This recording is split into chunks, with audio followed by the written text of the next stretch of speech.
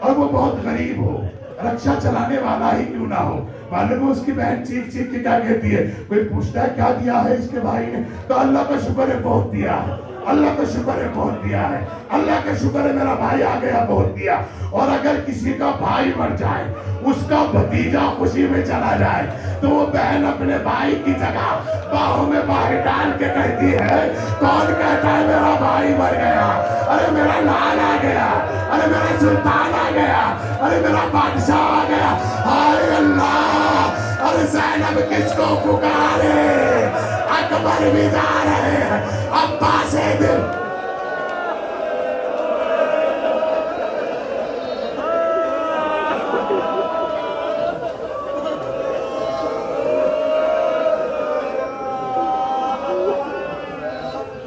سلامت رہے، شاد رہے، آباد رہے۔ سنیں گے آپ جو میں آپ کو سنانے جا رہا ہوں؟ جس بہن بھائی میں آپس میں جھگڑا ہونا، آسانی سے پتا ہو جاتا ہے کہ یہ بہن ناراض ہے کہ راضی ہے۔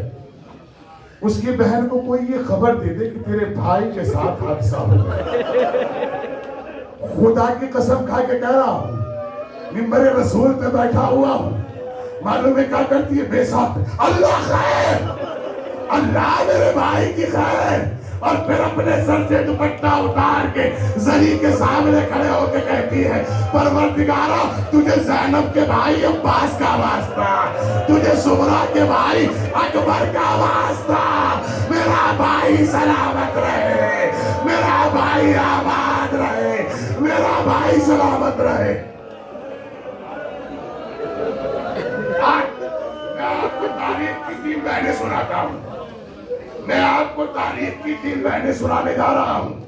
پہلی بہن ہے یوسف کی بہن، دوسری بہن ہے امام رضا کی معصومہ ام بہن، تیسری بہن ہے حسین کی بہن زینب، اور چوتھی بہن ہے صغرا اکبر کی بہن۔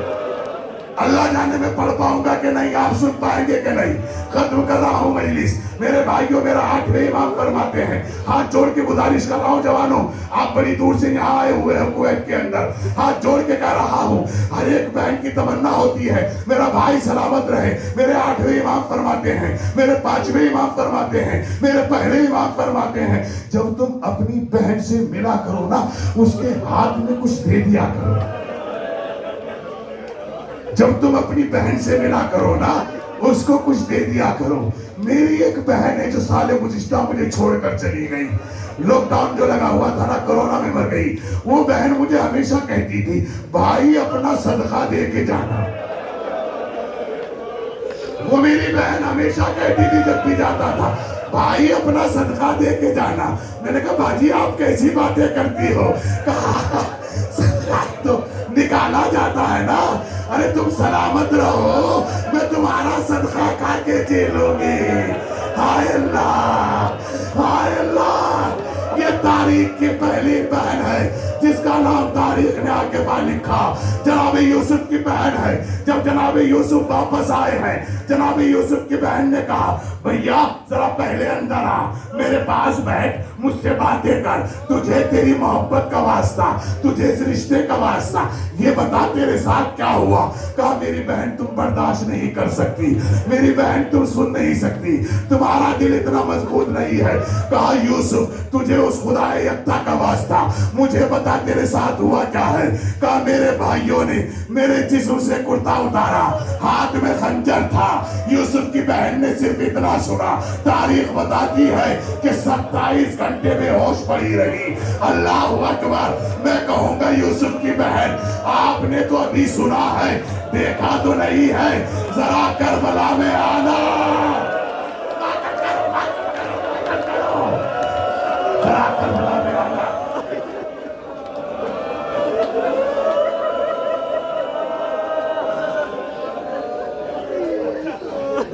میں کہوں گا یوسف کی بہن ذرا کربلا میں آنا، تو خوش نصیب ہے تو نے بھائی کو دیکھا نہیں۔ ارے میں تجھے کربلا میں 2 بہنوں سے ملاتا ہوں۔ ایک بہن کا نام زینب ہے جو 28 قدم کے فاصلے سے حسین جیسے بھائی کو ذبح ہوتے ہوئے دیکھے گی۔ ایک بہن بیمار ہے جو قدم علی